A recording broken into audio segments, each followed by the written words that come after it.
todos, bienvenidos al segundo día de la segunda sesión del Seminario Permanente sobre Educación en Ciencias Naturales, reflexiones sobre la formación de profesores de ciencias, evento organizado por la Facultad de Educación y su maestría en Educación en Ciencias Naturales.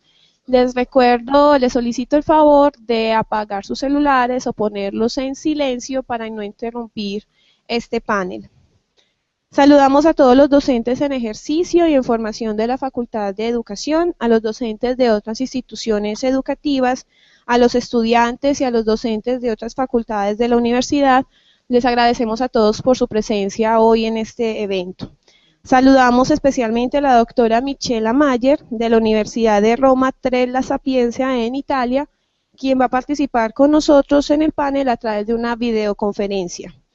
Vamos a iniciar esta jornada con el panel Las pruebas estandarizadas y su relación con la formación de maestros de ciencias naturales, preguntas, tensiones y propuestas.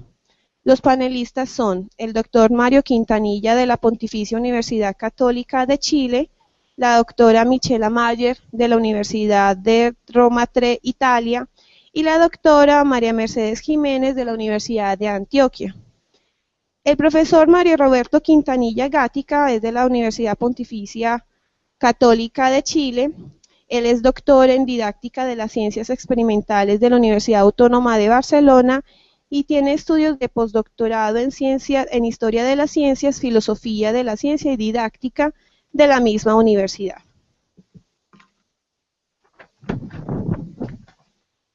Su principal línea de estudio está vinculada al discurso científico. Ha publicado artículos de divulgación e investigación relacionados con el discurso profesoral del profesor de ciencias, las ideas científicas en los adolescentes, las representaciones de la ciencia y la enseñanza de las ciencias en profesores en formación y profesores en ejercicio. Ha sido asesor educativo y consultor científico de la UNESCO en Panamá, Uruguay y Argentina. Y actualmente es director del Grupo Grecia sobre formación, investigación y divulgación en enseñanza de las ciencias y docente de pregrado y posgrado de la Facultad de Educación de la Pontificia Universidad Católica de Chile. La profesora Michela Mayer de la Universidad de Roma III Italia, ella es física y PhD en Ciencias en Scientific Education Research de la Universidad de Roma. Fue miembro del grupo de expertos internacionales que en 2006 y en el 2012 se encargaron de desarrollar las bases del proyecto PISA en lo relacionado con las ciencias. Y actualmente es investigadora de la Universidad Roma III en Italia. La profesora Mayer es internacionalmente reconocida como experta en los campos de la educación en ciencias, la educación ambiental y la educación para el desarrollo sostenible, con una larga experiencia en investigación y en evaluación. También tenemos en nuestro grupo de panelistas a la profesora María Mercedes Jiménez Narváez, profesora de la Facultad de Educación, adscrita al Departamento de Enseñanza de las Ciencias y Artes. Acompañó espacios de formación en el pregrado de la licenciatura en Educación Básica, con énfasis en Ciencias Naturales y Educación Ambiental, y en posgrado en la Maestría de Educación en Ciencias. La profesora María Mercedes es licenciada en Biología de la Universidad Distrital Francisco José de Caldas, especialista en Ecología, Medio Ambiente y Desarrollo de la Universidad Inca de Colombia, especialista en Docencia Universitaria de la Universidad Santo Tomás y es magíster y doctora en Educación de la Facultad de Educación de la Universidad de Antioquia.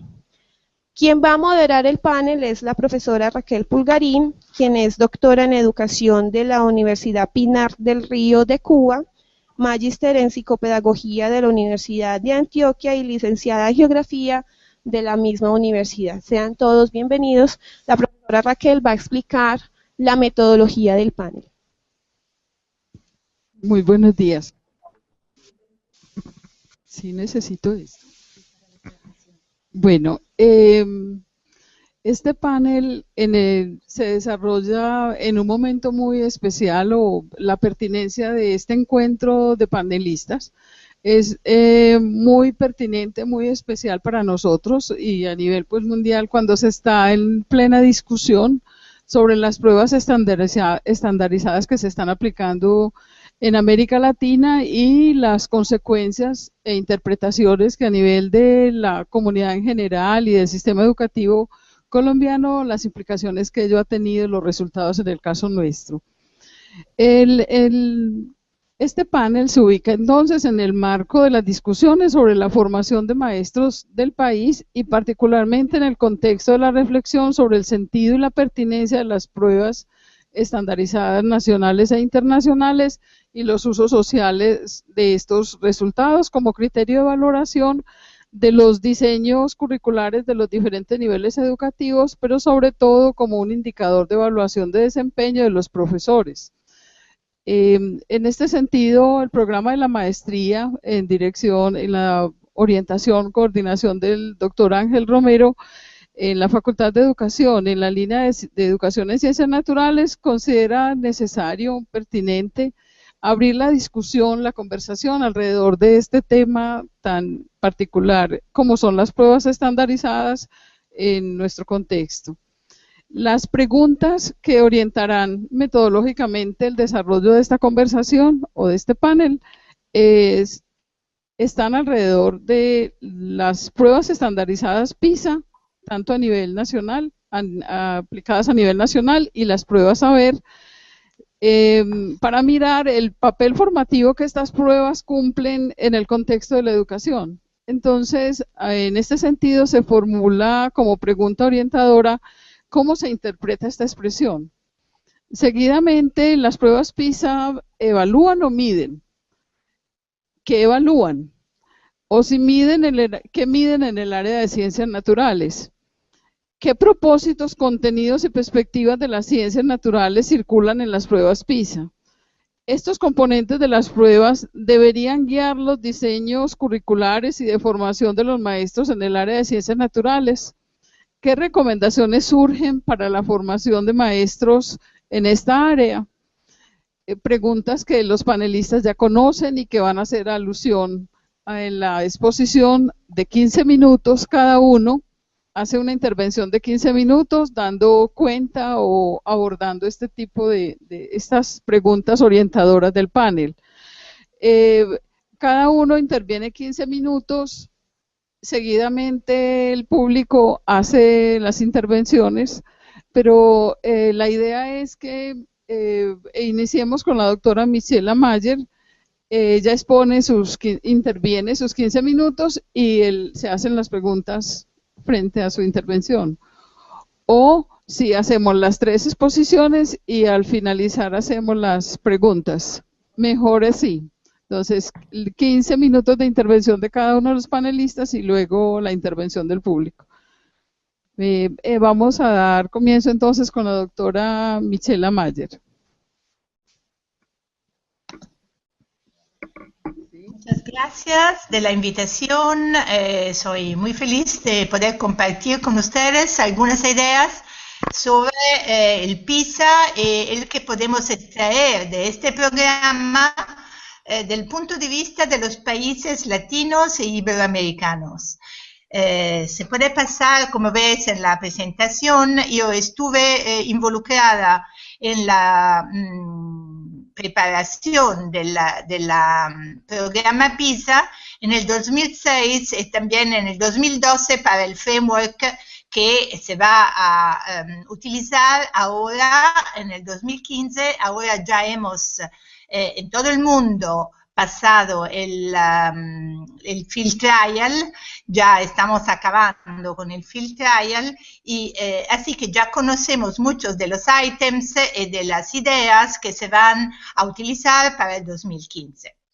Muy en general, cosas que todos sabemos, el programa PISA se presenta de un lado como una investigación científica sobre la alfabetización, la literacy de todos los países que hacen parte del OECD, pero no solo, pero en realidad es lo percibimos más como un programa político que como una investigación. Sabemos todos que nos está influenciando mucho, pero de verdad mucho, y que hay muchos países que están intentando de cambiar algo en la base no tanto yo diría de los resultados, pero de algunas interpretaciones de resultados. También en Europa se utilizan los resultados PISA como indicadores de progreso y se pide a las naciones que sus resultados en PISA sean mejores para mostrar que se está progresando en la reforma educativa, en el proceso educativo.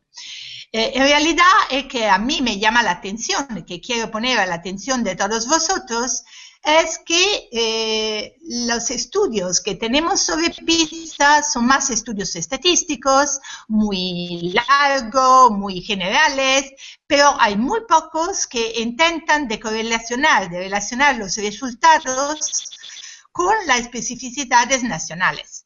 Específicamente en todo ello que puede ser útil para contestar las preguntas que ustedes ponieron, así como utilizar PISA para la formación de los profesores, de los docentes, cómo utilizar PISA para cambiar el currículo o si necesitamos cambiar el currículo para mejorar nuestros resultados en PISA.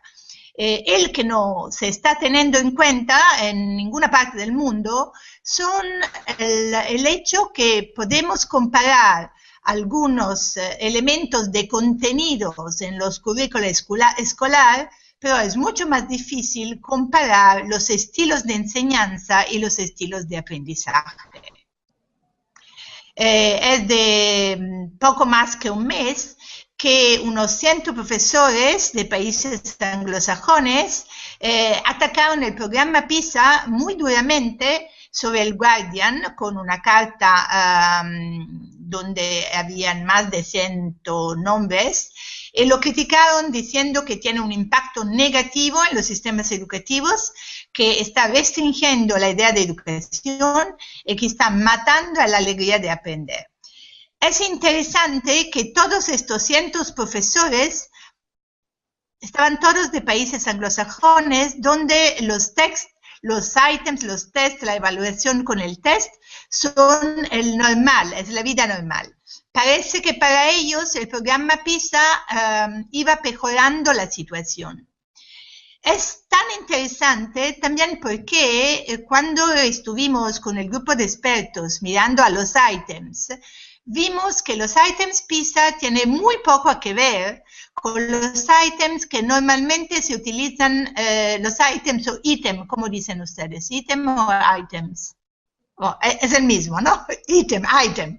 Con los ítems que normalmente utilizan en las pruebas nacionales, sea en Inglaterra, que en Estados Unidos, que en Canadá. Así que no se entiende bien cómo es que pruebas que son diferentes, también son pruebas siempre que van a buscar resultados estadísticos, cómo puede ser que estas pruebas están contaminando en una manera negativa las pruebas que ellos ya tenían. En esta carta, la OECD está acusado de empujar los países a reformas que tienen como único objetivo la mejora de los resultados de PISA. Claro que los resultados de PISA, siendo los mismos ítems, utilizando los mismos ítems, reducen e empobrecen las diferencias si uno los ve solo como una lista, una clasificación de países. El que puede ser interesante no es ver cuáles son las posiciones de los países, pero por qué los países están en una posición o en otra. Así que intento de contestar a una de las preguntas. Claramente PISA no puede medir nada. Esto para todos los científicos es evidente, ¿no? Cualquier estadística no mide, por favor. Yo soy física y para mí medir significa una operación muy clara, estamos entre científicos, PISA no mide. PISA recoge datos como los que tenemos para el Producto Interno Bruto o otros datos estadísticos, financieros o sociales. Claro que como todos los datos son datos útiles, pero son datos parciales, que no tienen sentido si no se leen en su contexto. Por ejemplo, claro que los resultados no son un resultado del sistema de educación formal. Sabemos todos muy bien que el resultado educativo no depende solo de la educación formal, pero también de la no formal y de la informal. Comparamos sistemas educativos donde el nivel medio de educación, no de escolaridad y de educación es muy diferente. Estando solo en Europa, si uno mira las estadísticas mismas de los OCDE o del UNESCO, vemos claramente que, por ejemplo, si uno mira la población entre los 40 y los 60 años, mientras Italia, España y Portugal tienen el 60% o menos de ciudadanos con escolaridad superior, el superior en el sentido de antes de la universidad, los otros países, Alemania, Inglaterra, los que son más buenos, tienen mejores resultados en PISA, tienen una escolarización que es alrededor del 90%. Ahora, claro que no se pueden comparar situaciones donde las familias dan educaciones a sus niños, a sus varones, en manera muy, muy diferente. Así que el problema no son los resultados, son las interpretaciones. Claro que si PISA se pone al centro de un debate político que es solo entre los ministerios para mirar cuál es el sistema que parece mejor y no encuentra la ayuda de profesores y formadores de profesores que entran en el debate y que reflejan en los datos recogidos, claro que las interpretaciones son interpretaciones muy simples, muy banales, que no van mucho fuera de lo que es mirar cuál es el primero y cuál es el último y cuál es el nivel donde estamos puestos, sin entender qué pasa y qué es que podemos cambiar o que no podemos. Especialmente en los países latinos, se van a ver los resultados, a excepción de Francia, tenemos todos resultados bajo de la media. Claro, como ya he presentado antes, las causas pueden ser estructurales.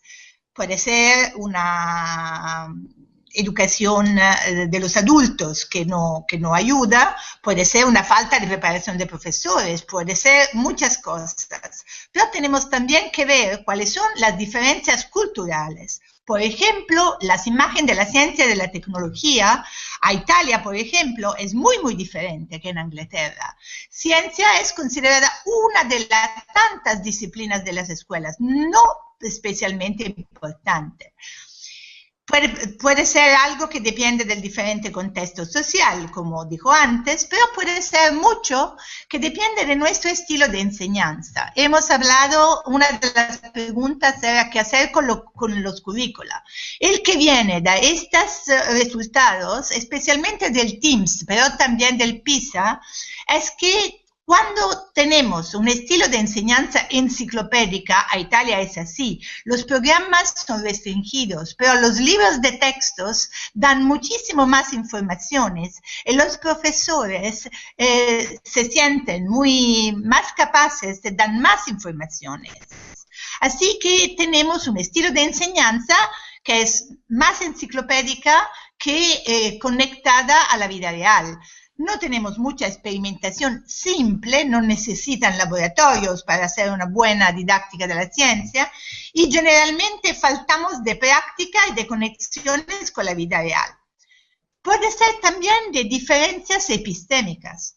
Por ejemplo, a Italia un profesor que pide algo, te pide de ciencia, especialmente los grandes principios, las teorías. Estas son las cosas importantes. Mientras parece de las preguntas PISA que lo importante en los países anglosajones es mirar los datos y razonar sobre los datos. Claro que son dos cosas importantes las dos, pero PISA no ha nada que ver con las teorías, los principios, las grandes informaciones científicas. puede ser porque no tenemos el hábito de trabajar con este tipo de preguntas. Hay muchas posibilidades de explicaciones que nos permiten de entender qué pasa con estos resultados y por qué estamos a este nivel en el escalón PISA. Algunas cosas muy rápidamente. Tenemos muy pocas investigaciones realizadas de investigadores en educación en ciencias naturales. Sería interesante saber cuál es la coherencia con nuestros programas de enseñanza de la ciencia. ¿Qué experiencia tienen nuestros estudiantes en contestar este tipo de pruebas? ¿Cuáles son los valores implícitos? Por ejemplo, a Italia se dice, si tú no conoces la respuesta, mejor que te calla, ¿no? No hablas. Mientras en todos los países anglosajones se invitan a los estudiantes a hacer intervenciones también si no saben. Así que, por ejemplo, nosotros no queremos casi nunca de argumentar cuáles son los datos, los hechos, las teorías que nos permiten de afirmar algo de científico. No es una pregunta que nosotros hacemos en nuestras clases. Estos son diferencias muy grandes que explican mucho de las diferencias entre las respuestas. Donde nuestros alumnos encuentran problemas. Encuentran problemas especialmente en leer los textos estímulos, no tienen experiencia de lectura, en confiar en sus capacidades de contestar a este tipo de preguntas que no son sobre las cosas que ellos estudian, son preguntas de vida cotidiana. Estos nunca lo han hecho. Y no saben expresar su pensamiento. Vamos a la próxima, que le muestro estos datos y después acabo. Vamos a ver que, por ejemplo, aquí están puesto un análisis de la respuesta de las omisiones. Son los estudiantes que no contestan a las respuestas, son para, tenemos diferentes países y tenemos diferentes tipos de respuestas. Miran que con la elección múltiple contestan más o menos como los otros, mientras donde muchos de nuestros países, Italia especialmente, pero también Brasil y Colombia y Portugal, no contestan, es en las preguntas abiertas a respuestas elaboradas, que significa abiertas, o sea, que pueden contestar como quieren. Tienen que pensar que el 40% de las preguntas PISA son a respuesta abierta, no son a elección múltiple. Mira que tenemos, si miramos a las competencias PISA, la donde no saben trabajar, donde no contestan, es esencialmente en utilizar pruebas científicas. Nuestros alumnos no saben argumentar sus ideas de ciencia, sus ideas de resultados científicos, no lo saben argumentar. Esto puede darnos alguna idea de cómo podemos cambiar nuestra formación del profesorado y de cómo podemos modificar también algo en nuestros currículos. Pero ahora estoy aquí, tengo algunas otras diapositivas, pero la podemos mirar después de las preguntas.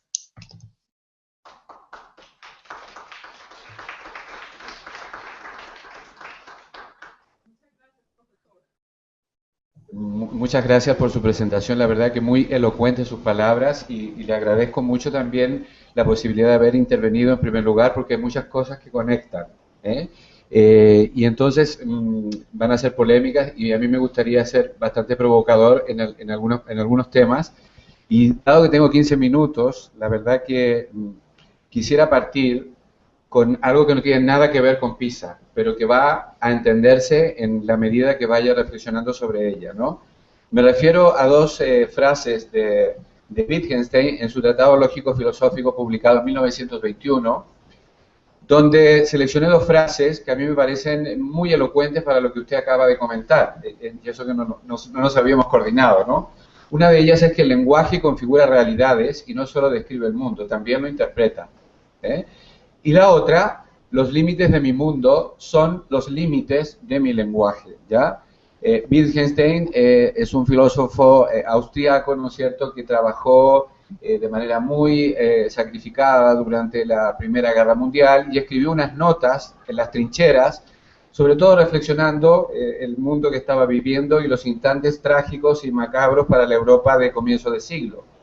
El texto evolucionó como una continuación y una reacción a las concepciones de Russell y Frege sobre la lógica y el lenguaje, y apareció originalmente con un título que obviamente por respeto a Alemania no lo voy a leer. Después en inglés, un año más tarde, con el título actual, que es una de las obras mayores de la filosofía conocida en Occidente. Uno de los representantes más relevantes que nos hace comprender la lógica y la filosofía del lenguaje, y que junto a Bertrand Russell hizo del joven Wittgenstein uno de los exponentes del atomismo lógico. Sin embargo, las notas posteriores a los años 40 hicieron que el mismo Wittgenstein señalara años más tarde: los límites de mi mundo son los límites de mi lenguaje. Yo querría empezar con esto, mi presentación, sé que me quedan poquitos minutos, pero voy a hablar del lenguaje, porque el lenguaje en la evaluación tiene una carga muy poderosa. Tiene una carga que aparece a veces desdibujada y que aparece anulada, y como lo dice muy bien la profesora en una parte de su intervención, aparece muy hegemonizada por decisiones políticas más que por decisiones científicas y educativas. Bueno, esta me la voy a saltar porque la profesora ya hizo algunos agregados con respecto a lo que es la prueba, cómo se administra, en qué consiste y quiénes son sus destinatarios. Me gustaría hacer algunas precisiones terminológicas de las definiciones que la propia OCDE da a propósito de estos instrumentos estratégicos.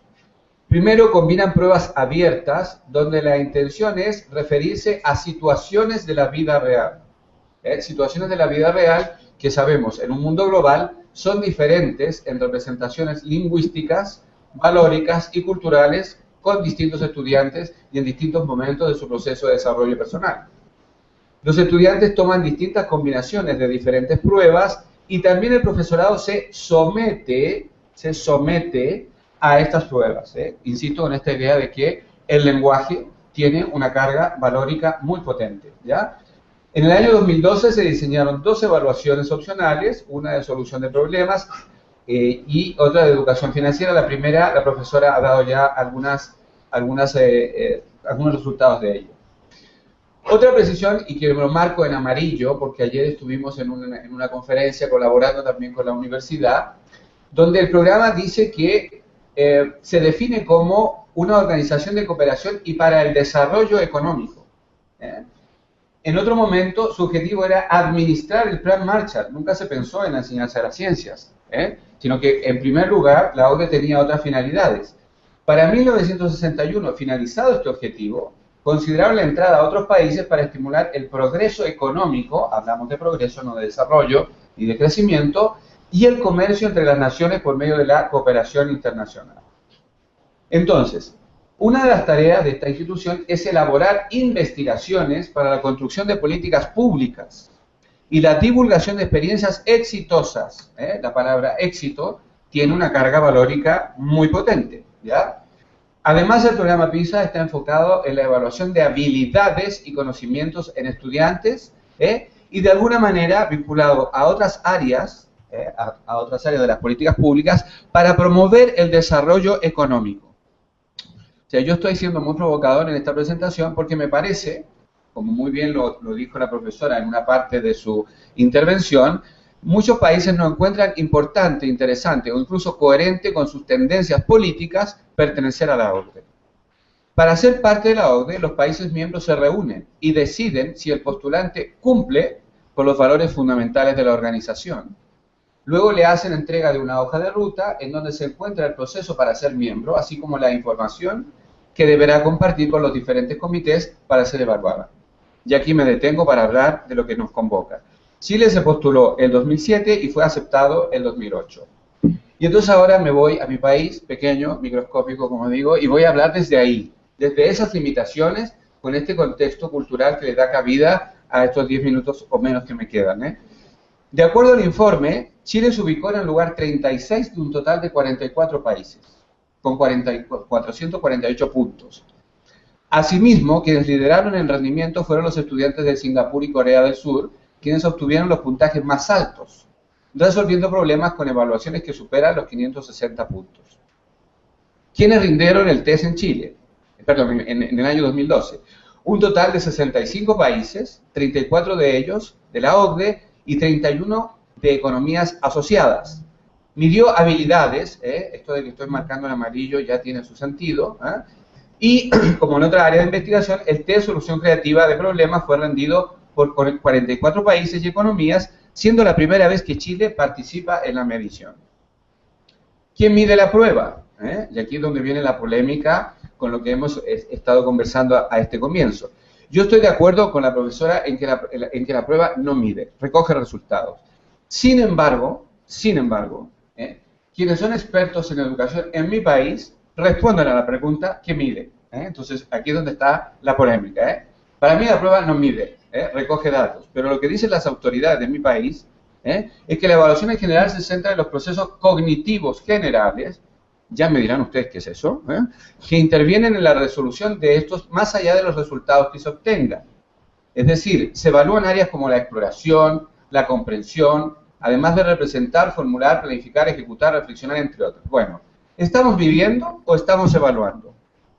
Si la primera pregunta se condice con el contenido, pues no se condice, porque en la cuarta línea se habla de evaluación. Entonces, aquí ya hay una tensión que a mí me parece muy interesante de provocar, de discutir. Si estamos midiendo y estamos evaluando, esta es una cosa que realmente nos tiene que convocar para hacer un análisis desmenuzado, yo diría descarnado, de lo que es esta propuesta de evaluación. La idea es que los estudiantes primero observen, interactúen con el problema y luego formulen una hipótesis. Asimismo, el informe indica que el rendimiento, ahora metemos el rendimiento, o sea, tenemos una medición, tenemos la evaluación, ahora hablamos de rendimiento, ¿sí? Con el rendimiento de otras asignaturas evaluadas. Según explica el informe, entre los países de la OCDE, el país que obtuvo más bajo rendimiento es Chile, con un puntaje promedio de 448. Además señala que cerca del 90% de los estudiantes de Corea se ubican por encima de la puntuación media de Chile. Puntuación, resultados, rendimiento, medición, evaluación. Estamos entonces hablando de todo y tomando decisiones que son muy serias, muy importantes para mi país en particular. Y en el último párrafo me atreví de manera muy discreta a recoger un párrafo que se refiere a Colombia, donde dice que más de 2 niveles de competencia, 163, separan a los países con mayor rendimiento, Singapur, y más bajos resultados, Colombia. Asimismo, 1 de cada 20 estudiantes en los 4 países con mejores resultados y con economías se ubica por debajo de la media del país con más bajo rendimiento. Me quedarán unos 5 minutos, ¿verdad? 7 minutos, fantástico. Ya hice lo que tenía que hacer. ¿Qué implícitos tienen estas pruebas? Pues tienen implícitos epistemológicos muy importantes y que pasan desdibujados en el lenguaje del profesor. Como decía Wittgenstein, los límites de mi lenguaje son los límites de mi mundo. Y el lenguaje configura realidades.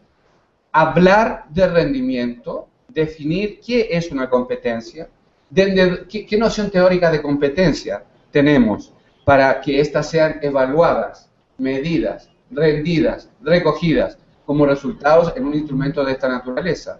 Lenguaje de la medición, como decía muy bien la profesora, ¿qué sucede con la interpretación de estos resultados? ¿Qué decisiones se toman? Pues en algunos casos hay aquí decisiones que son muy, muy complejas y me voy a referir a ellas. ¿Qué noción teórica de aprendizaje? ¿Qué definición de calidad? Pues habla de calidad. ¿Qué estamos entendiendo por calidad? A la hora de hablar de calidad del aprendizaje, de calidad de la formación de profesores. El conceptor evaluación de aprendizaje, por ejemplo, en este instrumento, nos lleva a vincular 2 mundos que son en particular, me parece ver, con tensiones, como decía la profesora, altamente antagónicos entre sí. El paradigma conductista, que pone su centro en los resultados, que pone su centro en los datos, en las categorizaciones, en estas comparaciones que, como muy bien decía la profesora, dejan de lado aspectos culturales, aspectos heterogéneos que tienen que ver con los valores, con la realidad de cada sistema educativo, y por otra parte, el paradigma constructivista, donde se aspira a una sociedad más justa, más democrática, donde el lenguaje de las ciencias llegue a toda la ciudadanía y donde en general podamos interpretar el mundo con teoría. Esta es una tensión que hay que discutir porque me parece importante. Por ejemplo, con respecto al aprendizaje, desde un punto de vista paradigmático clásico, ¿verdad? El centro. Sin embargo, la paradoja es que se habla del desarrollo del pensamiento. Entonces, bueno, si decimos desarrollo del pensamiento y ponemos nuestro énfasis en los resultados, aquí hay algo raro. Por lo menos algo que discutir, algo que tiene que tener alguna noción de análisis. Cuando hablamos de enseñanza de las ciencias, pues lo mismo. Se critica a los profesores de que no instruyen bien a sus alumnos, de que los profesores son malos, de que los profesores no hacen bien su trabajo. En todo caso, se habla que las pruebas son colaboradoras de una mediación profesional. Entonces, aquí hay una tensión que a mí me parece, y lo digo de manera muy humilde y discreta, que tiene que ver con la calidad de la enseñanza de las ciencias y la interpretación que hacen estos instrumentos. Se coloca un país con alto rendimiento, otro con bajo puntaje, por sobre el de allá, el de más acá, el que queda abajo, el que queda afuera, etc. Y no se habla efectivamente, de un sujeto competente que debiera, a través de estos instrumentos, a partir de ellos, interpretar el mundo con teoría científica, que son las grandes tendencias internacionales que hoy operan con la investigación en didáctica de las ciencias. Entonces aquí el instrumento, a mi gusto, está teniendo algunas fisuras que son interesantes de discutir y yo que las coloco acá pensando en que pueden ser interesantes también para decisiones futuras. Por ejemplo, los instrumentos son homogéneos, pero la cultura es heterogénea, ¿ya? Entonces, cuando se hacen las traducciones de los instrumentos a lenguas que no son del origen de su diseño, aquí también hay una carga en lo que significa el lenguaje, como diría Wittgenstein, ¿no? Los límites de mi lenguaje, insisto, son los límites de mi mundo. ¿Se pueden evaluar las competencias con los instrumentos que se utilizan en dichas pruebas, tales como las de ciencias naturales? Pues aquí yo estaría de acuerdo con la profesora, pero hablando ahora de evaluación. No son apropiadas, ya que se puede entrenar a los alumnos a responderlas y una buena comprensión lectora facilita la tarea. Ergo, el instrumento no es apropiado para evaluar competencias. Ya me dirán ustedes, yo llevo 6 años investigando en esto, tengo publicaciones al respecto que son muy modestas e incompletas, pero nos hemos dado cuenta que la noción de competencia es muy polémica y hay que ser muy discretos y humildes y sensatos a la hora de colaborar en estos procesos para tomar decisiones, sobre todo en políticas públicas.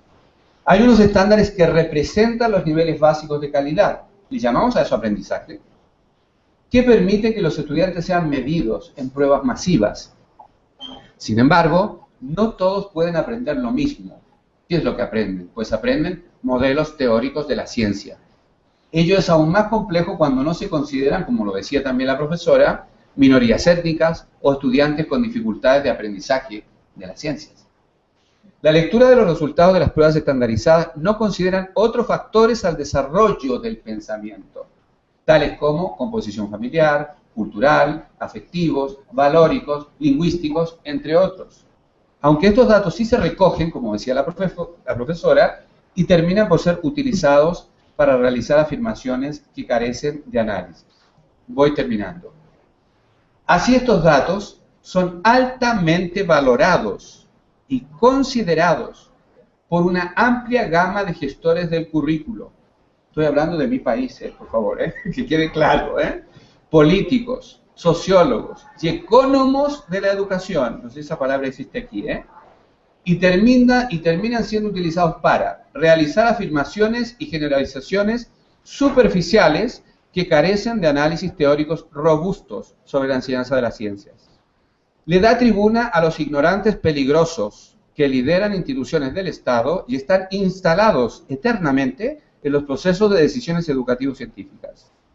Decidir en políticas públicas que afectan radicalmente a la población, sobre todo a la más vulnerable. Sin ciencia no hay cultura. Crítica arbitraria a la labor del profesorado de ciencias, en algunos presentable. 5. Consideraciones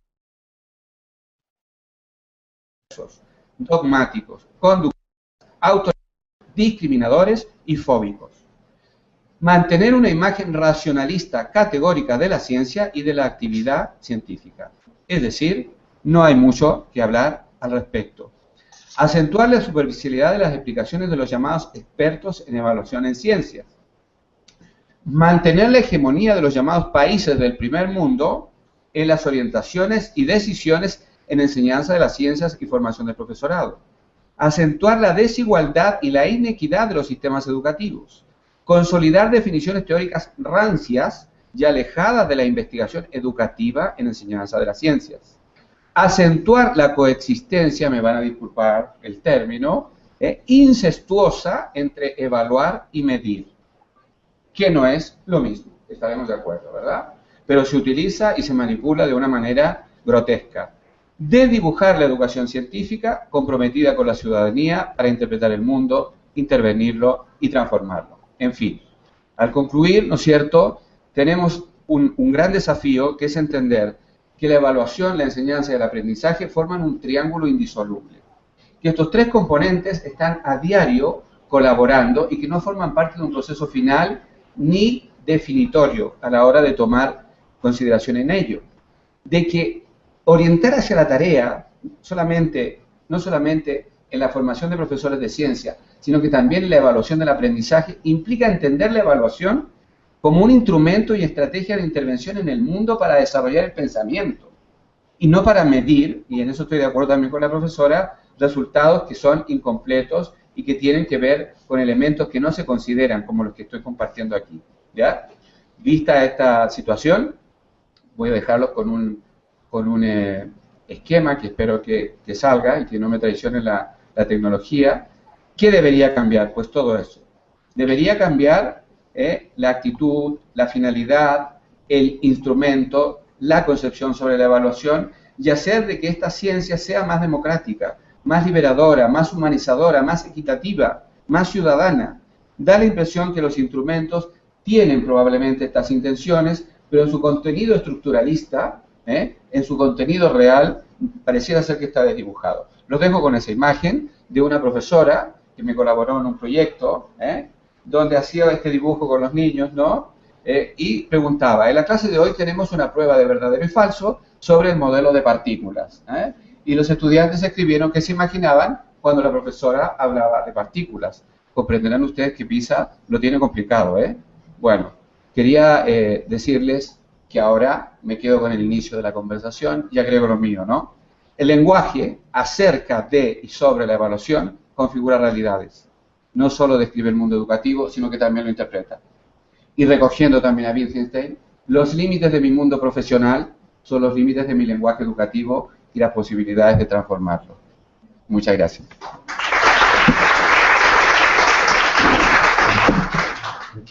Bueno, buenos días a todos y a todas.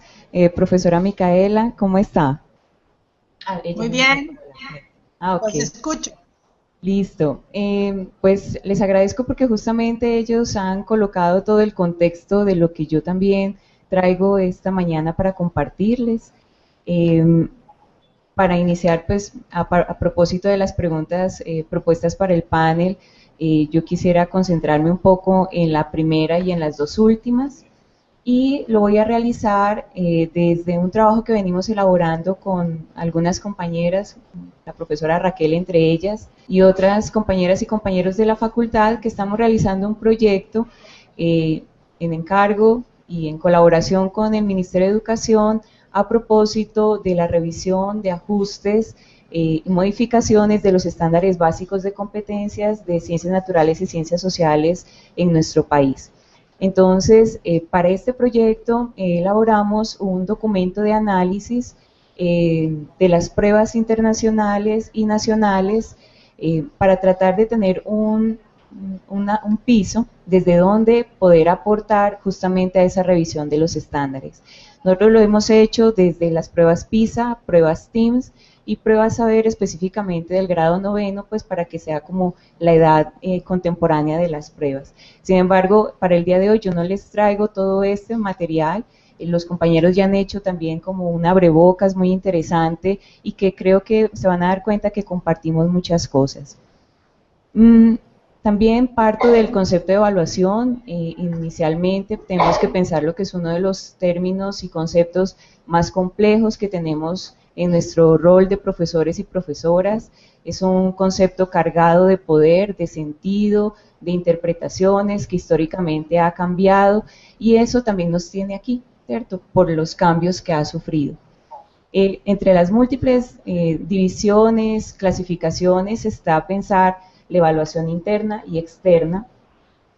Y pensaríamos pues que entonces lo interno tiene que ver con todo aquello que pasa dentro de las instituciones educativas y el aula, y la externa, las evaluaciones nacionales, que para nuestro contexto estarían todas las pruebas saber que se hacen en tercero, quinto, 11, y también a la que tienen que pasar algunos de nuestros maestros en formación que están aquí cuando terminan su carrera, su pregrado, que son las Saber Pro, antiguas ECAES. Entre la evaluación externa estarían todas aquellas pruebas internacionales como las que estamos conversando hoy, la de PISA y la de TIMSS. Colombia participa en PISA desde el 2006, participó en el 2009, en el 2012 con matemáticas y si no estoy mal esperamos participar en el 2015 específicamente con ciencias naturales. Las de TIMSS, que inicialmente se conoció como el tercer estudio de ciencias y matemáticas, aunque ahora cuando uno lo busca en la página, la T ya es de tendencias, no de tercero. Nosotros participamos en el 97 y sabemos pues que esta prueba tiene unas características particulares que en el día de hoy no me referiré a ellas. Pensando entonces en estos conceptos de evaluación, yo me voy directamente a pensar cuáles son esas funciones de la evaluación de los aprendizajes, que sabemos que tiene dos funciones principales que tiene que ver con la función pedagógica o formativa y la función social. En nuestras aulas nosotros generalmente estamos en esos procesos de uso de la evaluación para regular lo que pasa en la enseñanza, en el aprendizaje y que una de nuestras metas muy seguramente es tratar de ayudar a autorregular los aprendizajes de nuestros estudiantes. Pero también la evaluación la tenemos que pensar desde su función social, que quiere decir todos procesos de acreditación, de selección, cuando nos dicen que hemos pasado de un grado a otro, de un nivel educativo a otro, que nos graduamos de la universidad, eso está en esa relación de la función social. En cierta forma, podríamos decir que estas evaluaciones externas están cumpliendo más esa función social en la medida que lo que nos está permitiendo es tener unos datos de ubicación en relación con otros y entonces eso nos debe permitir cuestionarnos y reflexionar de qué es lo que está pasando ahí. Una de las preguntas que hacíamos en el grupo que estábamos elaborando este documento era ¿por qué participar en estas pruebas externas internacionales? Desde los documentos de PISA encontramos que esta participación está justificada porque en el tiempo esos resultados van a permitir mirar cómo han evolucionado los sistemas educativos, los procesos educativos y también porque ellos consideran que al generar toda esta información se promulga una opinión pública dentro de los países que se espera que eso ayude a mejorar, a cualificar. Lastimosamente ya he colocado algunos de los ejemplos de los titulares que salen en los medios de comunicación de nuestro país por nuestro desempeño en las pruebas PISA. O sea, Colombia se rajó, ¿cierto? ¿Qué vamos a hacer? Somos los peores del mundo. Y eso que no he colocado otros, que muy seguramente ustedes los vieron en los distintos periódicos, en los distintos titulares de los noticieros, donde los periodistas son los que juzgan cuáles son los resultados y eso para qué sirve. Ponen a las personas, a los transeúntes a opinar de PISA, cualquiera puede opinar de PISA, de los resultados y generalmente, como lo decía el profesor Mario, toda la culpa recae en los maestros y las maestras. También hemos tomado cuáles son como las justificaciones que da el Ministerio de Educación y esto lo van a encontrar en el decreto 1290, en el documento orientador del 1290, de cuáles son como los elementos que permitirían justificar por qué Colombia tiene que participar en estas pruebas. Entonces dice que nos permite identificar cómo estamos frente a lo internacional, y eso estaría pensado desde qué conocimiento está circulando, ¿cierto? Lo tecnológico, cuál es lo actual, qué es lo conveniente, y desde ahí entonces pues es un elemento de importancia para nosotros para podernos comparar. ¿Cuáles son como requerimientos o cuestionamientos que nosotros haríamos? Bueno, esto nos debe llevar justamente a pensarnos cómo en los programas de formación de maestros, en los currículos escolares, estamos pensando en las relaciones de la ciencia, el conocimiento que circula en la escuela, las relaciones de ciencia, tecnología, sociedad, ambiente.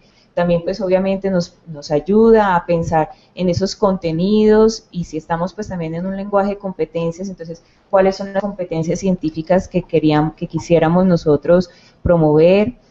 Esto también nos lleva a tener que revisar cuáles son los retos de la educación científica que tiene nuestro país en la actualidad, y por eso también el esfuerzo que se está haciendo por la revisión de los estándares, que salieron en el 2006, ¿cierto? Entre 2004 se publicó el documento 2006, y si los retos que estaban hace 10 años son los mismos que tenemos ahora y los que vamos a tener para el futuro. Y claro, la revisión de los planes de formación de los maestros. Otro de los elementos que dice el Ministerio para participar en estas pruebas es que nos permite la reflexión sobre aspectos societales relacionados con la educación, y en esa medida entonces podemos utilizar esto para identificar cómo son los distintos sistemas educativos y cuáles son las prácticas pedagógicas que se utilizan en cada país. ¿Cierto? Si lo vemos desde ahí, pues obviamente es muy interesante conocer lo que hacen otras personas, en otras instituciones, en otros países, pero entonces parecería que eso se ha hecho como en un reduccionismo extremo, de que entonces todos queremos ser Finlandia, o todos tienen que ser como Finlandia y Singapur, ¿cierto? Entonces, pues si es hacia allá que se busca la comparación cuando nos proponen unas listas de ranking, nosotros nos preguntamos qué características tienen las prácticas educativas, pedagógicas, didácticas del área de ciencias naturales en nuestro país, qué estamos haciendo en las aulas, y eso entonces cómo lo pondríamos a dialogar con lo que hacen en otros contextos, teniendo en cuenta que ya también lo habían mencionado, que cada país tiene unas características, tiene una historia, tiene unas características del sistema educativo y del sistema de formación de profesores, que también a propósito entre el 2012, 2013, 2014,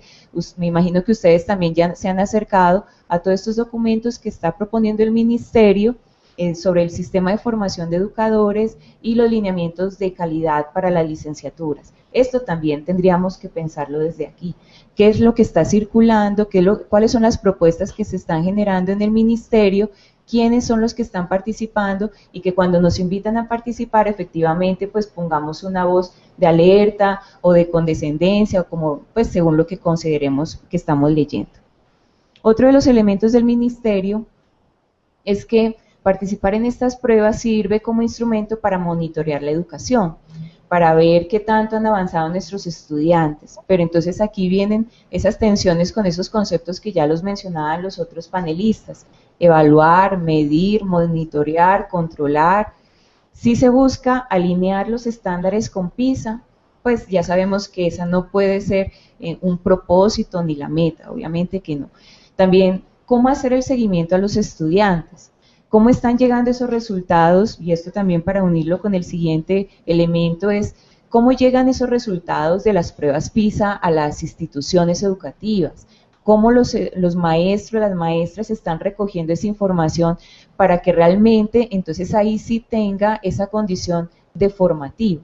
En los documentos que hemos revisado, lo formativo aparece sobre todo porque dicen que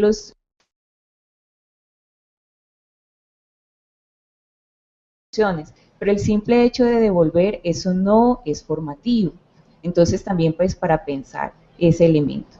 Y entonces el Ministerio también dice que esto permitiría adelantar procesos y planes de mejoramiento, tanto institucionales como de capacitación docente. Pero entonces nosotros vamos a buscar justamente mejorar la calidad educativa, o de pronto lo que estamos promoviendo es que nuestros profesores, en el afán de obtener ciertos resultados con sus estudiantes, lo que hagan es entrenarlos para la prueba. Eso es un elemento que tenemos que cuestionarnos. Y pues para nosotros, y desde la Facultad de Educación lo puedo decir pues casi que creo que con respaldo de los colegas y las compañeras, es que nuestro papel en la formación de maestros también tiene que ver mucho con esta actitud que nosotros tenemos a veces frente a lo que está pasando con estos resultados, que no podemos seguir dejándonos llevar solamente por lo que sale en los titulares, sino que tenemos que tomar una actitud crítica y propositiva. Entonces, a manera de cierre, he colocado también pues como una serie de elementos que pueden propiciar el diálogo, que muy seguramente van a quedar en punta, pero pues son como los elementos que empiezan a salir. Entonces, nosotros pensamos que definitivamente nuestra calidad educativa no puede ser medida únicamente por los resultados de las pruebas. Eso necesitamos pues como generar una voz de alerta, un llamado de atención cuando nos están como reiterando esos discursos, porque nosotros debemos hacer una oposición.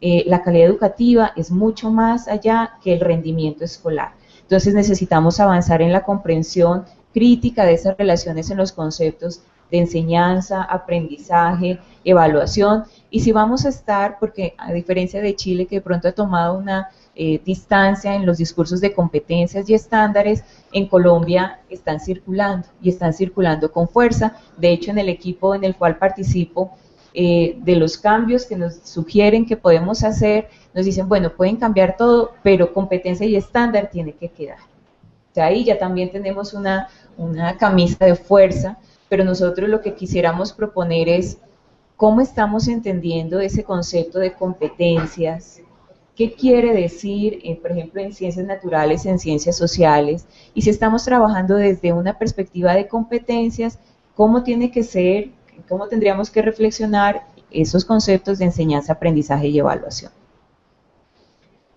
También consideramos que es muy importante que nosotros nos acerquemos a todo lo que tiene que ver con la teoría de la construcción del examen.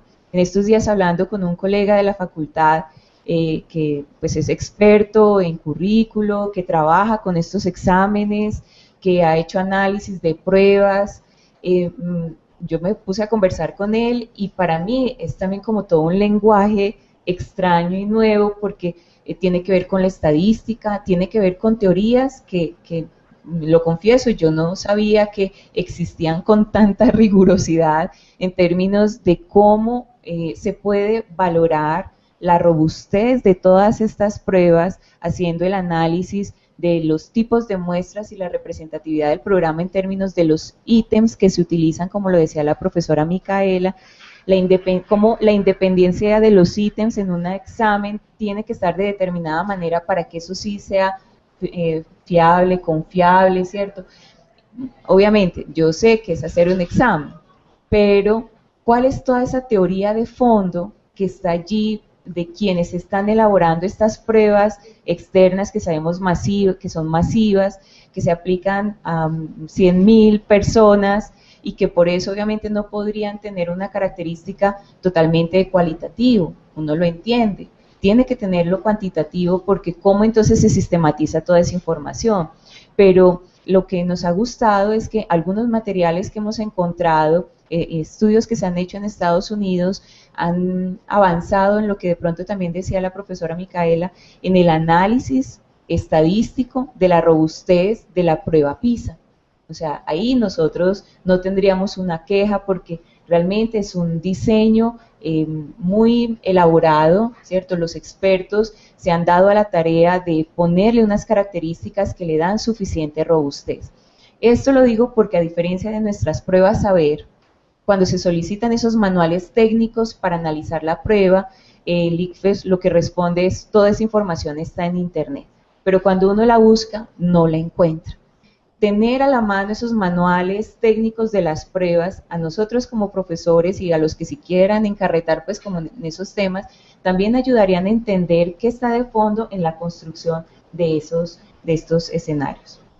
Y finalmente entonces, como me dijiste 5, yo me confío. Entonces, también cuestionar esa relación entre examen, examinado, profesor que les comentaba, pues para que no retornemos a lo que se dio en los 70, que era que la evaluación del profesor se hacía según el rendimiento de los estudiantes. necesitamos seguir revisando qué hacemos en las clases de ciencias, cuáles son esas estrategias pedagógicas, didácticas que estamos utilizando, qué enfoques están sustentando nuestras prácticas pedagógicas, implementar los procesos de argumentación, procesos epistémicos y toda esta formación sociopolítica crítica, de formación de ciudadanos nuevos que requiere nuestra sociedad. También seguir apostándole a esa formación histórica, epistemológica de los maestros y maestras para que podamos tener con más confianza y más seguridad una relación entre estos elementos y la manera como enseñamos y entendemos el aprendizaje de nuestros estudiantes, y definitivamente pensar que el contexto que está apareciendo en las pruebas no necesariamente es el que tiene que aparecer en nuestras aulas, porque nuestras realidades son muy diferentes, pero sí cómo utilizar el contexto para tratar de mejorar y de utilizar otras estrategias con nuestros estudiantes, utilizar relaciones de lo cercano, lo lejano, lo local y lo global, y en cierta medida pues eso de pronto nos puede ayudar también no a responder las pruebas, pero sí a pensarnos de manera diferente cómo estamos implementando la enseñanza, la educación de ciencias en nuestros contextos específicos. Y bueno, muchas gracias.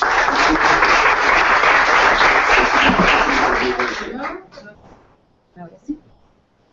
Muchas gracias a nuestros panelistas, en verdad muy juiciosos con el tiempo, muy especiales en sus exposiciones, muy síntesis. Sí, sí, la doctora Micaela. Bueno, entonces ahora damos paso a las preguntas, comentarios a nuestros panelistas. Ustedes tienen la palabra.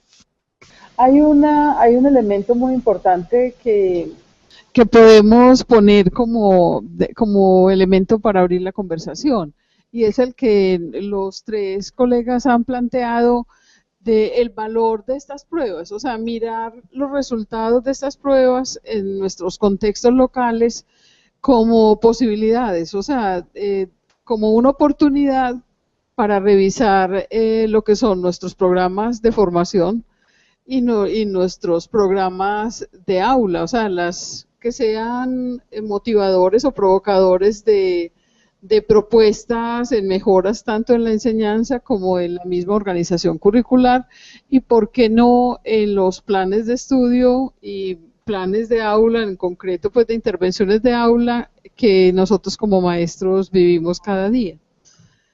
¿Ustedes qué opinan?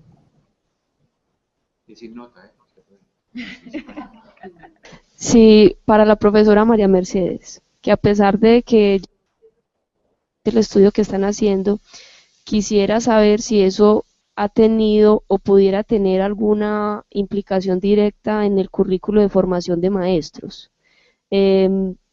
Si puede pues como conllevar alguna situación específica para el trabajo curricular con la formación de maestros en la Facultad de Educación.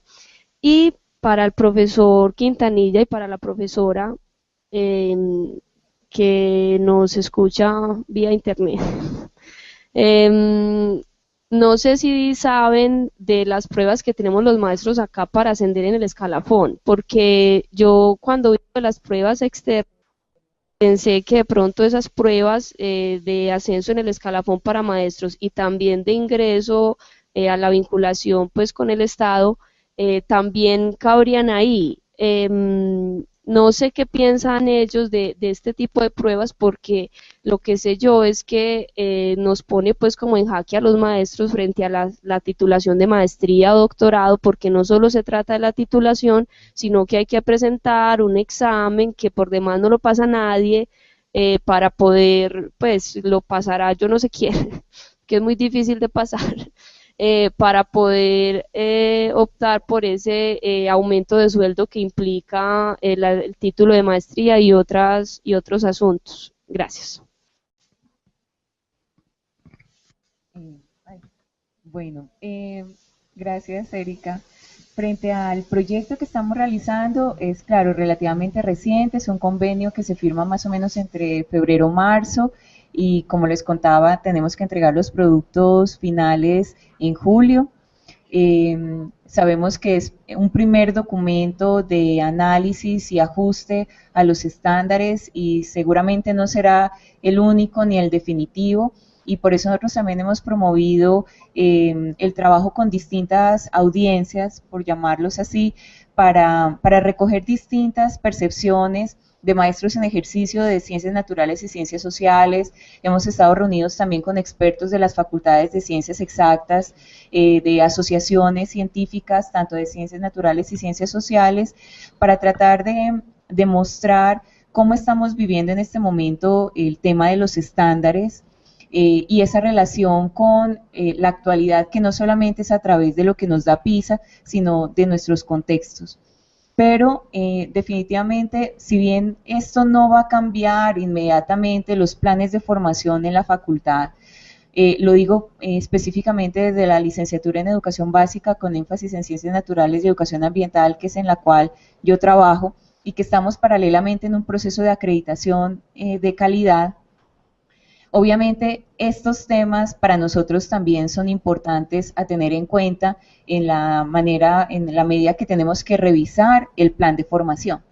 Cómo nuestros egresados se están enfrentando a ese mundo laboral y profesional, cómo están tratando de llevar estos elementos de las ciencias naturales y la educación ambiental a las aulas, qué tanto les permite el contexto institucional poner en escena esos conocimientos de las ciencias, de la pedagogía, de la didáctica, de la investigación. Eso nos sirve a nosotros de alimento para pensar en la formación de profesores. Esos cambios no se dan nunca de la noche a la mañana y muy seguramente tendrán que hacerse a través de procesos muy participativos, porque justamente los lineamientos de política que está proponiendo el Ministerio para las nuevas licenciaturas, por ejemplo, implican que la práctica sea temprana. En nuestra licenciatura la práctica es terminal, está en los últimos 3 semestres. Eso nos obliga radicalmente a pensarnos en la licenciatura con prácticas no necesariamente desde el 3er semestre, pero sí por lo menos desde el 4º o 5º. Entonces, todo esto se va articulando e influye en esos procesos de diseño de programas de formación de maestros. Querida Erika, a ver, voy a ser súper breve. No, desconozco los sistemas de escalafón que hay aquí, pero te puedo micro contestar lo que pasa en Chile. Yo siempre soy muy respetuoso de eso. Hablo de lo que sé. De lo que no sé, no hablo, por formación, ¿no? Primero, una intervención interesante que tú dijiste es quiénes pasan esas pruebas. El lenguaje configura realidades, machaquen esto porque es muy fuerte. Es una posibilidad de cambio de verdad. ¿Quiénes pasan esas pruebas? Mi colega aquí dijo, él pasó la prueba, y creo que está ahí al frente el orgullo nacional de Colombia, ¿no? Que él pasó la prueba. Justamente aquí está la clave. Nos enfrentamos a instrumentos para aprobar los cursos, pero no para entender el mundo, para interpretarlo, para transformarlo, para intervenirlo. En Chile los estudiantes aprueban los cursos, les da lo mismo lo que aprendan. En general, lo que les interesa es el título, pasar de curso, no saber para comprender el mundo. Y este es un gran objetivo que declara en general esta organización. Fíjate que Chile es el país con más inequidad, y en esto estoy orgulloso para nada, con más inequidad en el mundo, y pertenece a la OCDE, y da las pruebas PISA. ¿Por qué? Porque cumple estándares de crecimiento económico, el más alto de América Latina. Pero en términos de desarrollo, somos los más patéticos. Y yo lo digo con mucha transparencia, porque así ha de ser. Y entonces, la pregunta, ¿quién pasa? ¿Quién pasa? La pregunta mía sería, ¿quién construye los instrumentos? ¿Y con qué finalidades? En mi país lo construyen psicólogos, antropólogos, ¿sí? Filósofos, ¿sí? Científicos duros, puros y de mentira, como digo yo, ¿sí? Pero no participan de estas elaboraciones profesores, investigadores en este campo. Entonces ya hay un condicionamiento teórico muy fuerte para pasar esos instrumentos, ¿sí? Está el competente, el medianamente competente y el incompetente, ¿ya? Entonces, como tú muy bien lo has dicho, tan elocuente y elegante en tu discurso, como ayer, que me dejaste desconcertado con tu propuesta, de trabajo de tesis, ¿no?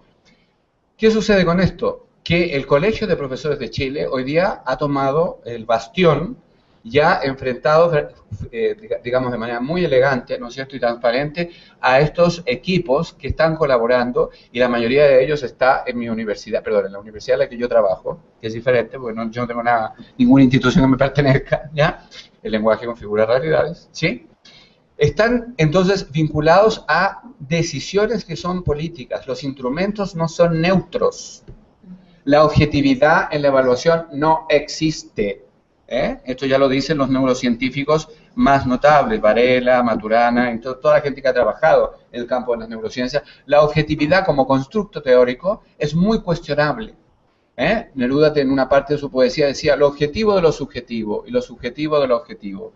Y ya en los años 60 ponía en la discusión la noción de subjetividad y de objetividad. Por lo tanto, si los instrumentos pretenden clasificar, a priori, por definición teórica, son incompletos, porque parten de una noción de objetividad que epistemológicamente está superada hace más de 50 años. ¿Sí? Así que te deseo suerte en el examen, que te vaya muy bien, que seguro que lo vas a pasar. Yo tengo siempre un poco de problemas sobre este enfrentamiento contra la evaluación. Estamos en la misma situación en Italia. Los profesores no quieren ser evaluados. Una vez que tienen su plaza, la evaluación no puede ser, los sindicatos no lo aceptan. Pero al mismo tiempo ellos evalúan sus alumnos. Exacto. ¿Y cómo lo evalúan? Lo evalúan participativamente, construyendo juntamente. Yo enseñé en una escuela donde estábamos evaluando nuestros alumnos colectivamente. La puntuación se hacía todos juntos, profesores y alumnos. Pero nos cerraron por esto. La escuela la cerraron, obviamente. Claro. Sistema político. Claro. Esto para decir que el problema de la evaluación no es un problema que se puede resolver simplemente diciendo que cada evaluación es mala. Exacto. Necesitamos una manera de evaluar que, como dijo la profesora Mercedes, sirve para nos formar, porque necesitamos relacionarnos con los otros. Si somos autistas, como se dice en español, no sé, si somos autárquicos, no necesitamos evaluarnos ni necesitamos compararnos. Si trabajamos todos juntos, siempre muy bien, sin necesidad de cambiar de un lugar al otro, no necesitamos ni evaluar ni comparar.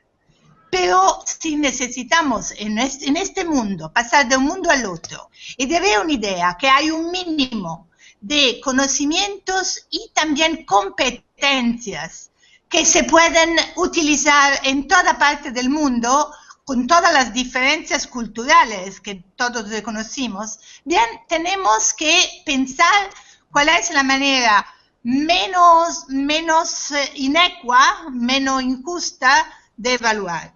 Por esto yo digo, es un problema, no estoy dando soluciones. Algunas ideas. En Italia estamos intentando de construir portfolio de escuelas y portfolio de profesores. Y los grupos que van a evaluar las escuelas son grupos de profesores, no son grupos de psicólogos o de otra cosa. Pero no es fácil, estamos intentando, sabemos que no es fácil. El portfolio seguro que es una manera de evaluar que es más respetuosa de las diversidades. Si queremos, pero, una comparación a nivel nacional, sirve, no sirve, esto es un problema político, no es un problema educativo. Pero si pensamos que una comparación a nivel nacional e internacional puede ser útil porque podemos o aprender el uno del otro o también solo darnos cuenta de cuál es el nivel en el cual estamos entre un marco que hemos reconocido como válido. El punto es cuáles son los elementos. Decía el profesor, ¿quién construye los instrumentos? Yo digo, ¿quién que construye el marco de evaluación? ¿Cuáles son los elementos que vienen reconocidos como elementos de calidad? y cómo los son expresados en una manera que no lo se puede medir, pero lo se puede evaluar. Yo pienso que es necesario construir conjuntamente estos marcos de evaluación, que son los que nos permiten, de una parte, de mantener nuestras diferencias y de la otra, de mantener un control sobre la evaluación que los otros nos piden. Yo no creo mucho, señora María Merced, a los estadísticos y a la robustez de las pruebas, porque los datos estadísticos son datos matemáticos, somos físicos, yo puedo trabajar muy bien sobre un modelo de partícula y funciona todo perfectamente. Qué pena que a un momento no sirve más porque estamos con ondas y no estamos con partículas. Así que el modelo matemático puede ser buenísimo, pero el problema es cosa estamos mirando. La matemática nos da informaciones sobre la robustez de la prueba, pero las pruebas en sí mismas, cosa están evaluando, ya donde tenemos que reflexionar. Esto también en la evaluación del profesorado. Yo también quería decir algo antes de pasar a la siguiente pregunta, y es que creo que en nuestro país también lo que hay que cuestionar es que la evaluación del desempeño de los maestros esté ligada a los estímulos económicos. Claro. Ahí hay un asunto muy cuestionable porque si solamente se queda ahí, pues obviamente los profesores van a intentar, y sabemos que necesitan un salario mucho mejor y ojalá que nuestros maestros y maestras fueran mejor reconocidos, pero al solamente limitarlo, la evaluación del desempeño que les están haciendo en este momento a una condición salarial, ahí hay una cuestión muy preocupante. No hay acompañamientos, una devolución, no hay otros instrumentos, por ejemplo, como dice la profesora, no hay un portafolio, no hay un seguimiento pedagógico, didáctico de lo que pasa en las aulas para que se haga una evaluación mucho más integral del desempeño de los profesores y de acuerdo a eso, no solamente pues se circunscriba a un estímulo económico, sino a una mejor formación como maestros. Y el otro elemento que quería contarles es que también a nivel institucional en nuestro país, a los rectores les pueden dar estímulo económico cuando los resultados de las pruebas estatales mejoran. Y eso está en el decreto 1290 que se hizo en el 2010, si no estoy mal, donde el componente de calidad para la evaluación de los rectores de instituciones está supeditado también a los resultados que pueden tener los estudiantes en las pruebas. Entonces, ahí es lo preocupante cuando se utilizan estos instrumentos que no son neutros, que no son asépticos, para tomar decisiones que afectan hasta la vida de las personas que están en ese sistema. Bien, continuamos. Buenos días a todos y a todas. La reflexión que quiero hacer puede estar en clave de pregunta o en clave de eso, de reflexión. Creo, la lectura que hice de los panelistas fue que fue una presentación muy en paralelo, pero y además complementaria. Lo digo porque retomo un par de cositas. Por ejemplo, desde el planteamiento de la OCDE, de generación de política pública, y llevándolo a lo que nos compete hoy de la evaluación PISA. Entonces, uno podría decir, allí se está queriendo hacer una especie de transmutación de política pública de unos contextos europeos, africanos, americanos, lo que sea, como si fuera una plantilla. Me parece bastante peligroso ese tipo de manejo, porque además, si Colombia ya tiene un decreto, como lo decía la profesora María Mercedes, está avalando eso en el territorio nacional. Este asunto para decir que cuando se establece un decreto, Cuando se dan unos resultados como estos, además de comparativos, si ustedes lo hacían específicamente evidente, el político, el transeúnte de a pie y el tomador de decisiones no lo leen en contexto. Lo dicen, Colombia está así, Singapur está así y paré de contar. Y eso entonces se va a traducir en la cotidianidad o en el contexto nacional en una toma de decisiones. Y eso obviamente ya nos va a afectar a todos. Y obviamente lo que está en la mesa, lo que está en juego en la mesa, ella es el patrimonio cultural de cada nación, de cada región. Y eso me parece supremamente, vuelvo y perdónenme que haga tanto énfasis en el tema, supremamente peligroso. Eso no siento que se deba manejar de esa manera.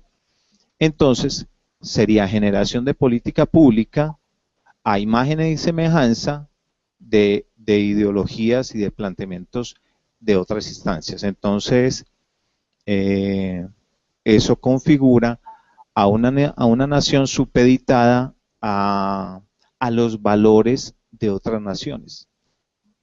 Y el contexto allí solamente y seguramente solamente será análisis en este tipo de situaciones, en este tipo de reflexiones académicas, pero no en otras instancias de tomadores de decisión. Me parece muy interesante lo que usted plantea y yo quisiera fortalecerlo, ¿ya? Por ejemplo, cuando nosotros decimos la prueba debe medir competencias, la pregunta es, ¿qué estamos entendiendo teóricamente por competencia científica? ¿Qué evidencia empírica tenemos que eso tiene ese atributo como una competencia? ¿Ya? Fíjate, y me voy a permitir de manera muy discreta. Yo cuando estuve en Holanda por mi proyecto, preguntaba a los profesores, a los rectores, a la gente que me trasladaba en los tranvías, si eran colegios privados. Me decía, es public education. Es public education. Y empezabas a averiguar y tal y cual. Claro, pagan un 51% de impuestos, pero el Estado funciona y la gente no se roba el dinero, como en algunas ocasiones sucede, en algunos segmentos, en algunas partes en mi país. No en Chile, porque esto tampoco sería justo. Como sucede a veces, la mayoría de las veces, el lenguaje configura realidades. Tú decías muy bien, ¿no? Fíjate, en las encuestas, ¿y usted qué piensa de? Perdón. Y el estadístico, como muy bien lo dice la profesora, recoge esa información y dice, el 80% piensa que, pero el periodista nunca pregunta, ¿y por qué piensa eso? ¿A qué atribuye eso? ¿Cómo explica eso? Que es una competencia. ¿No? El periodista ni siquiera llega a preguntar eso. Dice, ¿qué opina de? ¿Y usted qué opina? ¿Y usted qué opina? Y todo el mundo opina. Hasta el que no sabe de nada, opina. Y esto llega a la mayoría de la población por los medios de comunicación, que configuran una realidad masiva. Entonces se dice, Chile es ignorante, Colombia es ignorante, África es ignorante. ¿Sí? Bueno, pues no es así. Hay gente talentosa y con cerebro en todo el continente americano. Si diéramos vuelta el mapa, claro, con respecto a la profesora probablemente sería diferente, ¿no? Pero tiene que ver con lo que dices tú, y lo dices de manera muy elocuente, ¿ya? Todo llega a la población por los medios de comunicación que tienen una responsabilidad política, ideológica, cultural y valórica, y también religiosa, ¿eh? También religiosa. Y esto no sucede habitualmente. Entonces se manipula mucho el lenguaje, ¿eh? Se manipula mucho el lenguaje, ¿eh? Quería reforzar esa idea. ¿Alguien más?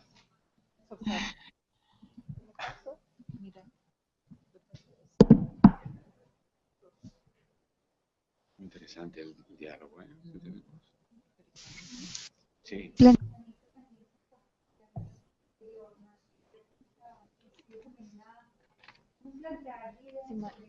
Sor Sara, disculpe, puede hablar más durito.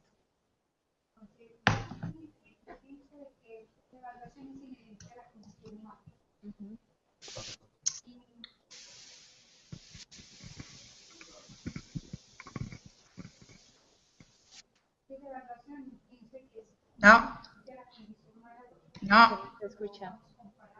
Más cerquita al micrófono. Ahí. No. No. No escucho. Disculpe, no escucho.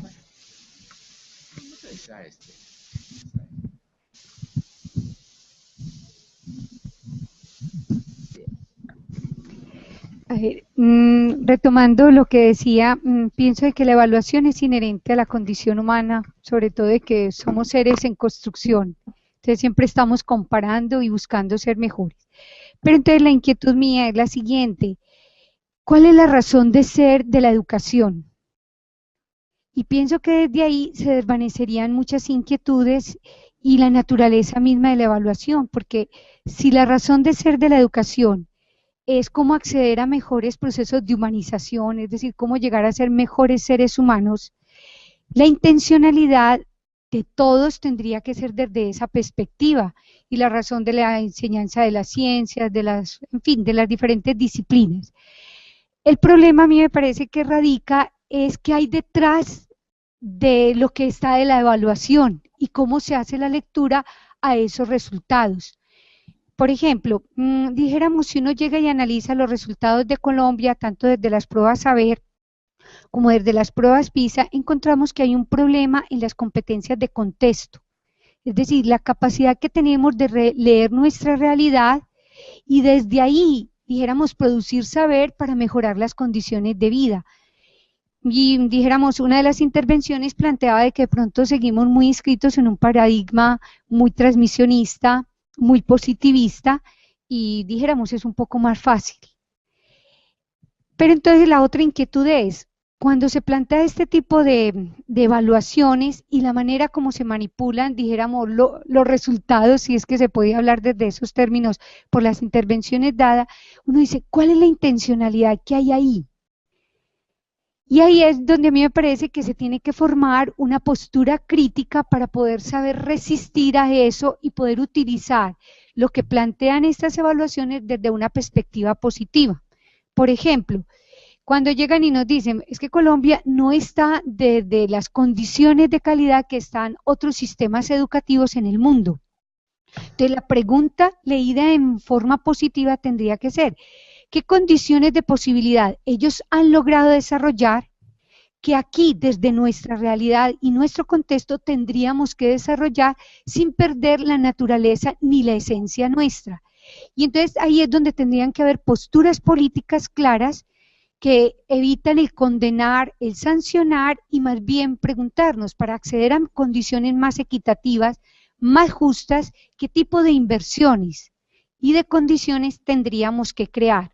Porque entonces es lo mismo que ocurre con los procesos de certificación, que entonces a veces a uno le da como la sensación de que es crear simplemente un corredor para hacer más operacionalizable los procesos de globalización, pero muy poca preocupación por los procesos de humanización.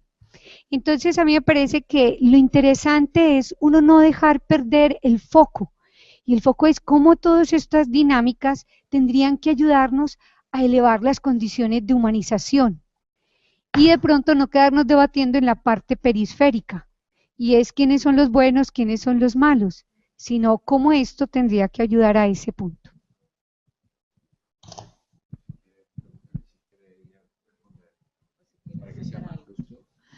Profesora Mitze, ¿quiere comentar esta participación? Me gustaría mucho. Soy muy de acuerdo con esta última intervención. Tengo que aclarar mi posición. Yo pienso que las pruebas PISA son un progreso. Lo siento, pienso que sean un progreso. Quiero explicar por qué. Yo soy muy crítica, como ustedes han visto, pero al mismo tiempo pienso que las pruebas que estaban a nivel nacional en nuestros países, e Italia, pero conozco también las pruebas de España, conozco algunas pruebas de otros países, estaban a un nivel mucho más bajo. ¿Por qué? Porque máximamente se estaban focalizando sobre los contenidos. Como decía ahora en la intervención, estamos en un paradigma transmisivo y positivista. Estamos en un paradigma de educación científica máximamente transmisivo, donde los alumnos no tienen posibilidad de entrenar sus razonamientos. Somos en un paradigma muy positivista, donde la ciencia tiene un nivel absolutamente de autoridad, es la autoridad. ¿Cómo podemos cambiarlo? Claro que esta lista, este uso político de las pruebas PISA es terrible, porque la gente que más debería utilizar las pruebas para intentar entender mejor qué es que pasa en nuestros países, cuáles son las cosas que podemos modificar, no para estar como Singapur o como Finlandia, sino para que nosotros queremos mejorar con nuestros valores. Pero por esto, las indicaciones de qué está pasando en otra parte puede ser útil. Cuando yo quiero mejorar mi entrenamiento físico, tengo modelos al cual me inspiro. Si yo quiero mejorar mi idioma español, intento de practicar mi español con gente que habla bien el español. Así que PISA para mí es algo que tenemos que estudiar, criticar pero estudiar. Si solo estamos criticando el mal uso político y por esto lo rechazamos, estamos perdiendo una ocasión, una posibilidad. Claro que la manera para evitar que los políticos utilicen en esta manera el PISA es de haber informaciones, de intervenir en los periódicos, en la televisión, en una manera muy fuerte de un punto de vista de academia y de científicos. Si lo dejamos a los políticos, claro que se puede abandonar, porque no sirve. Y sobre esto estoy de acuerdo. Después vamos a ver algunas cosas, como decía en la última intervención, en positivo. De mi punto de vista, una perspectiva competencial, donde intentamos de mirar las competencias, no es tan absurda. Las competencias aún no se han definido claramente. Tanto es que en los Estados Unidos aún lo llaman skills. Y los skills no tienen nada que ver con las competencias, porque las competencias se empieza a definirlos como un conjunto de saber hacer y también de querer hacer. Así que hay también actitudes y conocimientos y voluntad.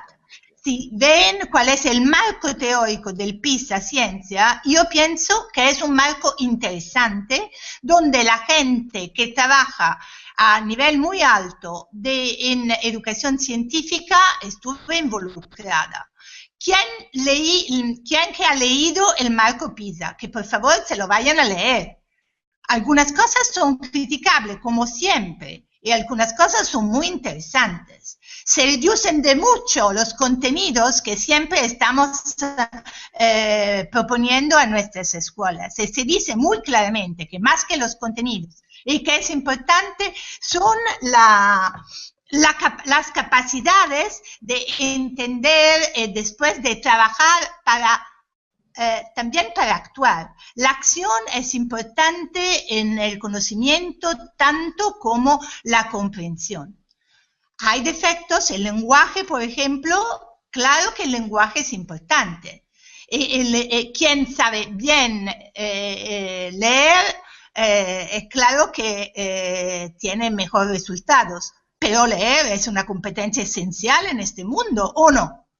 ¿O es una culpa saber leer mejor? Que la Finlandia estaba la mejor es claro, porque tienen una competencia de leer que depende solo del hecho que son un país aislados, donde todos los programas televisivos tienen subtítulos. Así que aprenden a leer muy rápidamente.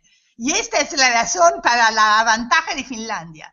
Y Singapur tiene su ventaja porque es un país tan pequeño y tan reglado que le hace muy fácil haber buenos resultados. Así que el problema no es Singapur, no es Finlandia.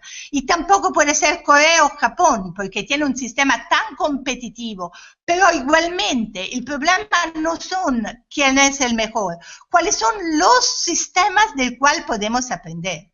En el PISA no hay solo los resultados, no hay solo el que usted llama el rendimiento, que pienso que sea la traducción de performance, y performance no es la misma cosa que el rendimiento, de mi punto de vista. En el PISA tenemos también todas las correlaciones con cómo están las familias, con las escuelas privadas y públicas. Por ejemplo, a Italia es el país donde tenemos el mínimo de escuelas privadas al mundo. No somos muy felices de esto. Los resultados de las escuelas públicas son siempre mucho mejores de las escuelas privadas, mientras en países latinoamericanos las escuelas privadas son mucho mejores de las escuelas públicas. Y estos son también datos, hechos en el cual tenemos que reflexionar. Así que mi mensaje, atención, que no pagamos un sistema como PISA, no en esta manera, pero lo podemos utilizar para el bien de nuestro país y no solo para criticarlo, porque criticarlo sin entrar en los puntos verdaderamente débiles, porque hay muchos, es una batalla, una guerra que no tiene mucho sentido y que no vamos a vencer. Voy a comentar un par de cositas que me parece muy interesante, porque la idea justamente, como dije, que el lenguaje configura realidades, no es tener batallas ni guerras, ¿no? Porque ya la historia nos ha dicho que las guerras y las batallas no contribuyen a nada. Y me gustaría recuperar algunas de las intervenciones, porque yo creo que PISA tiene muchas fortalezas, tiene muchísimas fortalezas. Lo que sucede es cómo interpretamos esos resultados a la luz de los contextos locales. Y en ese sentido me parece muy, muy interesante lo que señala usted, y yo voy a agregar la palabra actividad humana, la ciencia como actividad humana, ¿sí?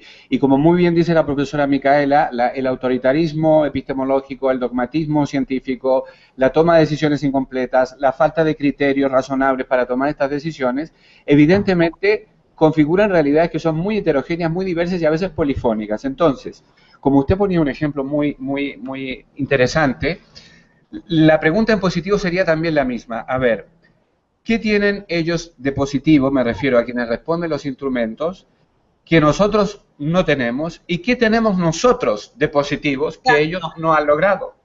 Entonces, esta figura de conexión simétrica, nos genera entonces un polo de comunicación mucho más potente a la hora de tomar decisiones. Por eso a mí me parece que es muy importante regular, ¿no es cierto?, controlar, direccionar la tarea y sobre todo ser muy discretos y muy sensatos en la toma de decisiones con estos resultados que operan a veces de manera perniciosa. Le voy a recoger el guante al ejemplo que ha puesto la profesora en Italia. En Chile pasa al contrario, profesora. Los colegios privados son los que tienen los mejores resultados, pero porque la educación pública está desprotegida. Entonces, comparto con usted su diagnóstico. Yo creo que aquí entonces hay que visualizar mecanismos y formatos y protocolos de colaboración, tanto en el diseño de los instrumentos como en la toma de decisiones, que operen justamente con esto, y de esa manera no vamos a tener ni batallas ni guerras, y vamos a llegar a tener una comunidad más humana y razonable. Y bueno, también para complementar, aunque ya vamos a terminar, le quería decir a Sor Sara que justamente la discusión es desde el diseño de los instrumentos, pensando lo positivo que nos ofrece PISA es que nos ha permitido reflexionar sobre lo que está pasando también en nuestro país, no necesariamente con los resultados, aunque obviamente es preguntarnos por qué estamos en el nivel 2 de las pruebas PISA, cómo hacer en nuestras aulas para poder ir cambiando, no para seguir subiendo necesariamente, pero qué estamos haciendo entonces bien para estar en un nivel 2, pero qué necesitamos mejorar para fortalecer todas esas competencias científicas que se esperan en la educación básica y media. Pero también lo que yo quería decir es que en el caso de Colombia, las pruebas saber son muy distintas a las pruebas PISA. El diseño mismo de que todas las preguntas en saber sean de preguntas cerradas, de opción múltiple, única, respuesta, en comparación con PISA, que por lo menos está dando la posibilidad de que los estudiantes respondan abiertamente algunas de las preguntas, eso ya marca una diferencia que necesitamos tener en cuenta y que tanto el ICFES como el Ministerio tienen que pensar si se quiere seguir promoviendo la evaluación de esta manera. Bueno, para ir cerrando, de nuevo agradecerles mucho a los profesores que han compartido su conocimiento, sus reflexiones frente a lo que son las pruebas PISA. No sé si el profe Ángel desea, para cerrar, yo quisiera, mientras tanto, enfatizar como la perspectiva con la cual asumimos este panel desde el comienzo de una de las preguntas, y o hacía énfasis en lo formativo de las pruebas, o sea, arriesgarnos a reflexionar, analizar, conocer estos resultados en clave de proposición, o sea, a nivel propositivo, ¿qué nos puede quedar de estas discusiones y estos análisis que hacemos? Tanto en perspectiva de los planes de formación de maestros a nivel de pregrado y de maestría en ciencias, en este caso, pero también a nivel de los docentes de la educación básica, el requerimiento de conocer y darnos por enterados de cuáles son esos fundamentos de la prueba, de estos instrumentos, y en realidad qué valor pueden tener para las mejoras en nuestras, hablar de mejora en la enseñanza, mejora en los procesos didácticos que emprendemos, e inclusive conocer no solo los fundamentos, sino el instrumento en sí, como para entrar a utilizarlos o hacer un uso más pertinente, y no en aras a subir la prueba o los niveles de la prueba, sino en verdad generar aprendizajes que si lo del concepto de competencia se vea más ubicado en el proceso docente que lideramos. En la intención es apenas un inicio, creo yo, este panel de la conversación sobre el valor de las pruebas o de estos instrumentos de evaluación con los cuales nos están mirando desde fuera a nivel, mirarlo desde lo local, qué podemos proponer a nivel de nuestras instituciones, donde estamos pensando cómo hacer mejores personas, cómo lograr que nuestro proceso o el proceso formativo que lideramos sea con unos mejores resultados. Condiciones. Y condiciones. Y ambientes. El contexto. O sea, cómo eso todo va, o sea, ese resultado final, llegar a esa formación ciudadana especial que deseamos, de estos insumos, que estos datos se vuelvan o se constituyan en insumos para provocar otras acciones en el contexto no solamente de las instituciones, de los planes de formación, sino de los mismos docentes que lideramos estos procesos. No que, pues, hay claridades, al menos acercamientos, pero sí un sinnúmero de preguntas que nos quedan, pues, y oscuridades. Sí, por ejemplo, la diferencia entre evaluar y medir. En verdad no lo logramos, no buscábamos una respuesta como taxativa, pues esto es. ¿Qué es una competencia? Exacto. Y cómo queda abierto aquello de identificar las perspectivas y los enfoques de qué estamos entendiendo por evaluación por competencias. Muy bien. Mi profe Ángel, si quiere cerrar.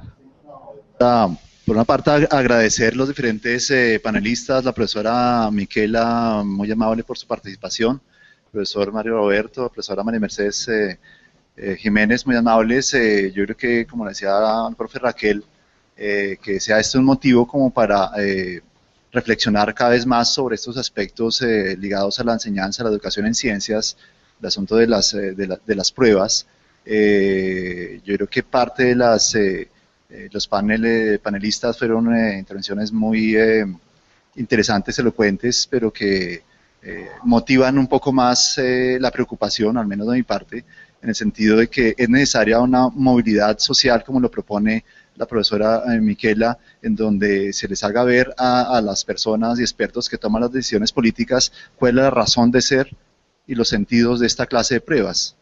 El asunto es que mientras estemos en espacios y ámbitos separados, quienes asumen las políticas educativas toman las decisiones, y quienes reflexionamos sobre la enseñanza, la didáctica de las ciencias tan separadamente, pues se complejiza el asunto, ¿no? Entonces, finalmente, para que sea un motivo más para establecer esos posibles nexos, es una oportunidad para el grupo de trabajo aquí en la Facultad de Educación, que está asumiendo ese liderazgo de reflexionar. Ojalá no sea solamente por como orientaciones del mismo ministerio y que no puede cambiar, sino también el sentido político y social que tiene la implicación de esos asuntos. Es una oportunidad más para entrar en un diálogo. Desafortunadamente teníamos invitada también una panelista, alguien en representación del Ministerio aquí de Educación Nacional, que desafortunadamente no pudo participar, porque sería otro motivo para establecer esos nexos y hasta qué punto estamos, quienes reflexionamos sobre educación en ciencias, participando de esas reflexiones también de toma de decisiones. Hay mucho por qué hacer y mucho por trabajar. Agradecerles a los panelistas muy amablemente su participación, y al auditorio. Esta tarde, para finalizar la actividad, vamos a tener un conversatorio con el profesor Mario Roberto, en particular los miembros del grupo EXE, aunque están también invitados otros profesores que así lo quieran. Muy amables, gracias por su atención. Gracias a la profesora también.